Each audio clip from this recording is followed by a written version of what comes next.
तो ईरान के gas field पर जिस तरह से इजराइल ने हमला किया, उसके बाद जंग और भीषण होती चली जा रही है। नमस्कार, मैं हूं नीलू और इसी बीच हम आपको बता दें कि इजराइल ने बुधवार को ईरान स्थित दुनिया के सबसे बड़े गैस फील्ड पर हमला किया। साउथ पार्स गैस फील्ड पर हमले से बौखला ईरान ने खाड़ी देश के तेल और गैस फील्ड पर जवाबी हमले किए।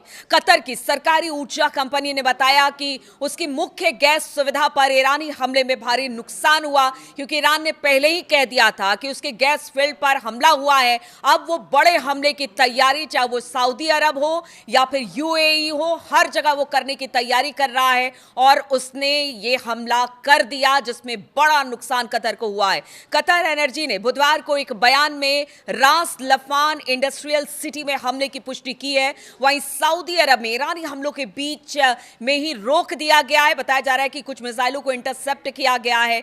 इधर कतर के गृह मंत्रालय ने भी रास लफान में आग लगने की सूचना दी और उसकी तस्वीरें भी सामने आई है, जहां पर आग की बड़ी बड़ी ऊंची ऊंची लपटें उठती दिखाई दे रही है। इसी शहर में दुनिया की सबसे बड़ी एलएनजी उत्पादन सुविधा मौजूद है। कतर एनर्जी ने बताया कि आग पर काबू पाने के लिए तुरंत आपातकालीन प्रतिक्रिया टीमों को तैनात कर दिया गया है। कंपनी ने सुविधा के अनुसार व्यापक नुकसान की जानकारी भी दी है कि किस तरह का नुकसान वहां पर हुआ है, लेकिन उसने साथ साथ ये भी कहा है कि किसी के हताहत होने की कोई खबर फिलहाल नहीं आई है।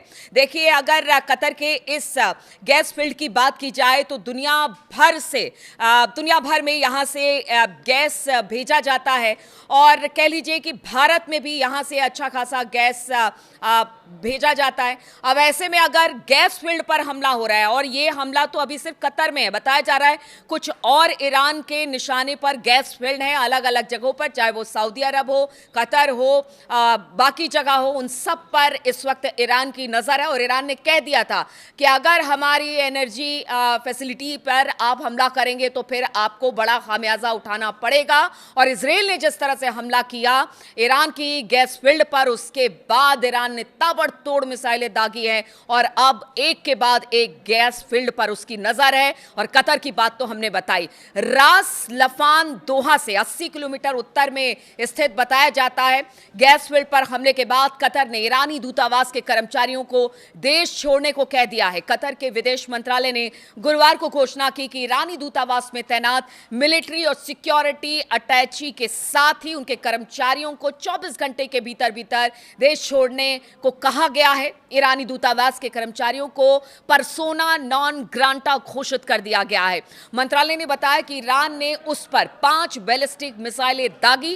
कतर ने आरोप लगाया कि ईरान पड़ोसी देशों को निशाना बनाना जारी रखे हुए है, जो क्षेत्रीय सुरक्षा को कमजोर करता है। लेकिन ईरान का बार बार कहना है कि जिस तरह से उस पर हमले हो रहे हैं, जिस तरह से अब हम आपको बता दें कि गैस फील्ड पर हमला ईरान के किया गया और ईरान ने तभी कह दिया था, कल देर शाम इस तरह की खबरें आई, ईरान ने कह दिया कि देखिए अब आप लोग सतर्क हो जाए, चाहे यूएई हो, सऊदी अरब हो, दोहा हो, कतर हो, बहरीन हो, हर किसी को कह दिया कि अब हमले के लिए, बड़े हमले के लिए तैयार हो जाए। तो ईरान लगातार कह रहा है कि अगर जब तक उस पर हमला बंद नहीं होगा तब तक इसी तरह से हमला होता रहेगा। अगर गैस प्लांट पर हमला होता है तो फिर अलग अलग देशों के गैस प्लांट पर हमला किया जाएगा, गैस फील्ड पर हमला किया जाएगा। अगर बाकी जगह पर हमला होता है तो वहां पर उसी तरह से हमले का जवाब ईरान ने कहा है कि दिया जाएगा। ईरान ने हमलों से पहले चेतावनी जारी की थी, जिसमें सऊदी अरब, जिस तरह से मैं आपको बता रही थी, यूएई और कतर में कई सुविधाओं को खाली करने को पहले ही ईरान ने कह दिया था। उसने कहा था कि आने वाले कुछ घंटों में इन जगहों पर हमले किए जाएंगे। और ये चेतावनी इजरायली वायुसेना के ईरान में एक गैस प्रोसेसिंग प्लांट पर हमले के बाद आई। ईरान की न्यूज एजेंसी है तस्नीम न्यूज, उसके अनुसार अगर बात की जाए तो साउथ पार्स गैस फील्ड पर ईरान के पेट्रोकेमिकल कॉम्प्लेक्स को निशाना बनाया गया। साउथ पार्स में दुनिया की सबसे बड़ी प्राकृतिक गैस फील्ड है। इस बीच सऊदी अरब के रक्षा मंत्रालय ने कहा है कि उसने राजधानी रियाद में तेल सुविधाओं की ओर से आ रही 4 बैलिस्टिक मिसाइलों को रोका है, यानी इंटरसेप्ट किया है। मिसाइलों का हमला शहर शहर अलग अलग जगहों पर इसका हिस्सा गिरा है, जिससे 4 लोग घायल होने की बात भी सामने आ रही है। ईरान की टॉप लीडरशिप की बात की जाए, जिस तरह से अली लारेजानी या फिर सुलेमानी मारे गए, उसके बाद से लगातार ईरान हमले कर रहा है और उसका कहना है जिस तरह से इनकी हत्या की गई है, उस हत्या का जवाब लिया जाएगा। इसी बीच एक बड़ी खबर सामने आ रही है। अली लारिजानी के मारे जाने के बाद पहली बार मुस्तफा खamenei का बयान सामने आया है। उन्होंने कहा एक एक हत्या का बदला लिया जाएगा।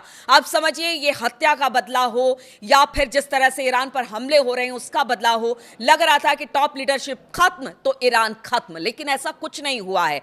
सर्वोच्च नेता आयतुल्ला अली खामनेई से लेकर पूर्व राष्ट्रपति महमूद अहमदी निजात, सुरक्षा प्रमुख अली लारिजानी, सुलेमानी, मतलब खुफिया प्रमुख इस्माइल खातिब समेत कई शीर्ष अधिकारियों की मौत हो चुकी है।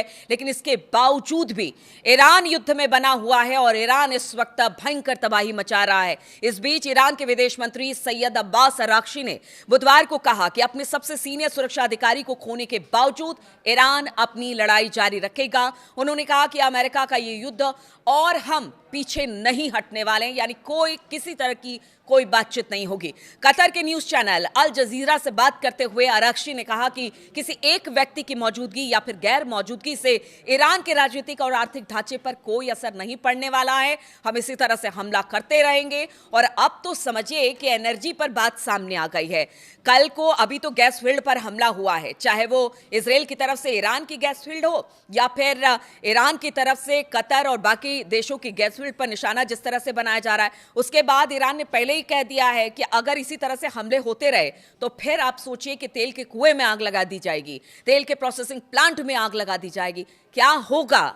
आप समझ रहे हैं इस युद्ध का क्या होगा, आगे किस तरह से ये युद्ध बढ़ता चला जा रहा है और खतरनाक ये युद्ध होता चला जा रहा है। और अब जिस तरह से गैस फील्ड पर टारगेट किया गया है दुनिया भर में, आप समझिए कि अगर ये गैस फील्ड टारगेट होता है, खत्म होता है, तो किस तरह का संकट पूरी दुनिया में गैस को लेकर पैदा होने वाला है। और आगे आने वाले दिनों में अगर तेल कुओं को निशाना बनाया जाता है तो फिर इसके दूरगामी परिणाम होंगे। अब देखना होगा ये हमला किस तरह से रुकता है या ये हमला और तेज होता है और किस तरह से दुनिया अब इस लड़ाई को लेकर एक तरह से कह लीजिए चिंता में है और वो चाहते हैं कि अब यहां से लड़ाई बंद हो। क्योंकि देखिए, अमेरिका के भीतर से ही अमेरिका और ट्रंप के खिलाफ जबरदस्त तरीके से इस वक्त लोग अब ये कह रहे हैं कि हमला करना ही नहीं चाहिए था। अमेरिका को ईरान से कोई खतरा नहीं था, इजराइल के कहने से उन्होंने ये हमला किया। इधर कल जिस तरह से ईरान के गैस प्लांट पर हमला हुआ, अमेरिका ने कहा हमने हमला नहीं किया, इजराइल ने हमला किया। इसको क्या माने?